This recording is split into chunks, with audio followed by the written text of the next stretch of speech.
Make my wish come true. All I want for Christmas is you. Et salut les chatons, j'espère que vous allez bien. On se retrouve aujourd'hui pour une toute nouvelle vidéo. Et aujourd'hui, on va parler de Noël, ce qui explique ce bonnet incroyablement design, et de couple. Si vous n'êtes pas au courant, j'ai fêté mon premier Noël avec mon chéri cette année, parce que l'année dernière, on s'est mis ensemble le 26 décembre. Donc on n'a pas eu tout ce qui était préparatif de Noël, et tout simplement le fait de passer Noël ensemble cette année. On se comprend, quoi. L'année quand on s'est mis ensemble, quoi.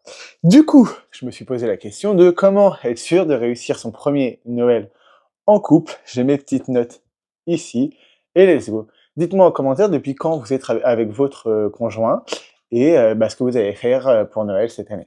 Comme ça nous donne des idées, et on se donne des idées tous ensemble. Je vous invite à liker, vous abonner et à commenter. C'est parti! Alors, première règle, évidemment, c'est en parler à l'avance. Parce que du coup, ça permet de planifier une stratégie sur ce qu'on a envie de faire, ce qu'on n'a pas envie de faire, où on le fait et tout ça.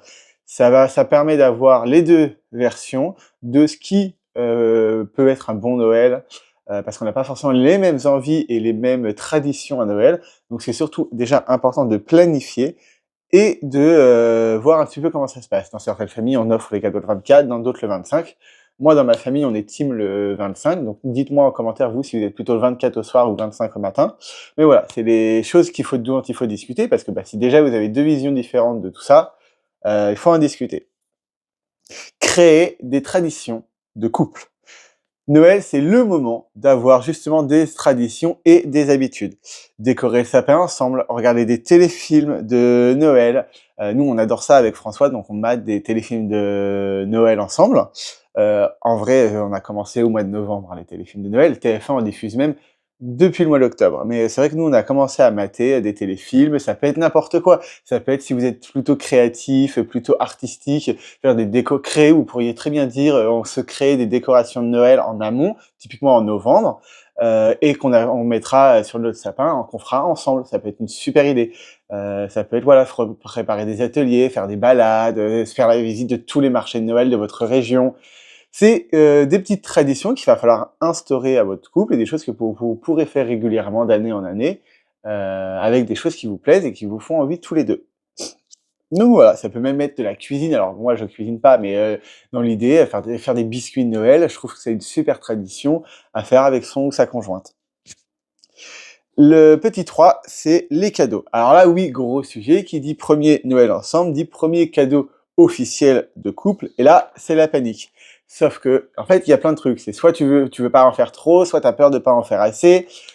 Faut garder le secret, mais tout en étant sûr que le cadeau qu'on va acheter va plaire. Ça peut être un parfum, un bijou, un truc fabriqué, tout ça. Mais peut-être évoquer la question du budget, parce qu'il y a rien de pire que de dire je mets 450 balles dans un cadeau, et derrière, je récupère un cadeau qui vaut 4 euros, ou vice-versa. Ça me choque pas d'en parler en amont. Moi, j'ai trouvé le cadeau de Noël de François il y a déjà plusieurs mois en arrière. J'ai eu l'idée quand j'étais en vacances dans sa famille. Mais voilà, discutez-en. Glissez-le, et voyez.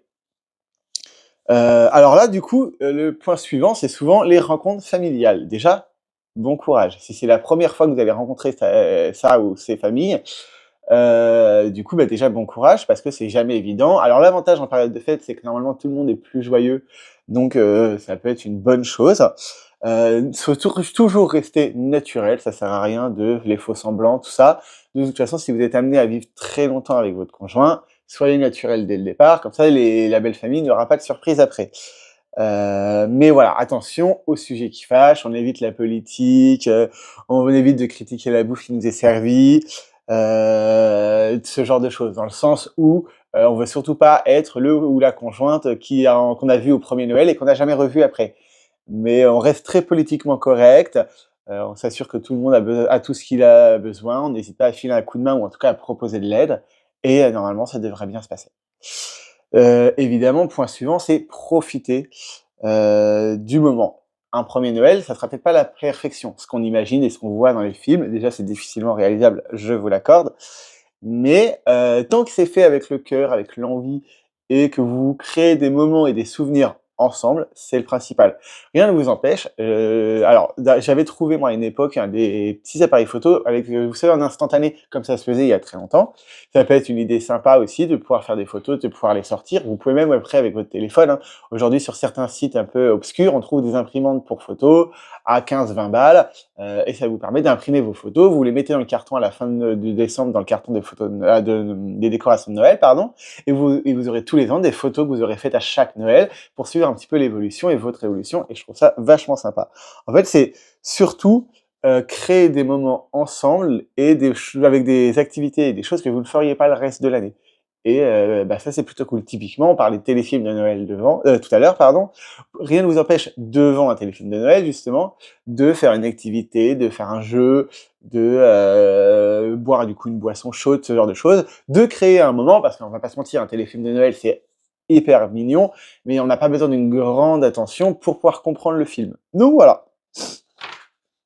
En conclusion, mes petits chatons, c'est vraiment le moment de se créer des traditions, de vous faire plaisir, de faire des choses que vous ne feriez pas le reste de l'année, de discuter en amont, bah, de ce qui vous ferait envie et de ce qui vous ferait plaisir, même pas d'un point de vue de cadeau, mais d'un point de vue d'activité, de balade, de tradition. Discutez un peu de tout ça, vous évoquez le sujet avec votre moitié de: «Ah bah tiens, quand je te parle de Noël, qu'est-ce que ça t'évoque?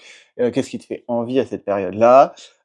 Soit partir en vacances, soit rester à la maison, ultra décoré, faire quelque chose de plus soft. Discutez-en, voyez les points sur lesquels vous vous rejoignez. Donc là, bah, c'est tout bénef, hein, si vous vous rejoignez, on y va, on va dans cette direction. Si vous avez des points où c'est discordant, vous en discutez et vous faites le compromis entre les deux pour que tout aille bien.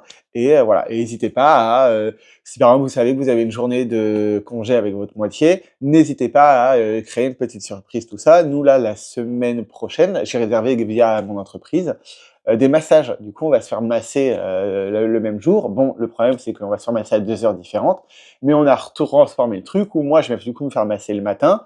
Après, on va se faire un petit déjeuner sur la plage, on va aller se balader un petit peu, on va manger ensemble le midi, il ira se faire masser pendant que moi j'irai faire mon sport, et après on repassera la soirée ensemble. Ça va nous faire une petite journée un peu sympa, romantique, où on aura pris soin de nous et on aura passé du temps ensemble. Donc voilà, n'hésitez pas à discuter de ça avec votre conjoint. J'espère que cette petite vidéo vous aura donné des idées. Moi je vous dis à très vite pour une nouvelle vidéo sur Dorian Talk. Et surtout, je vous souhaite de joyeuses fêtes et de bonnes préparations de fêtes. Ciao!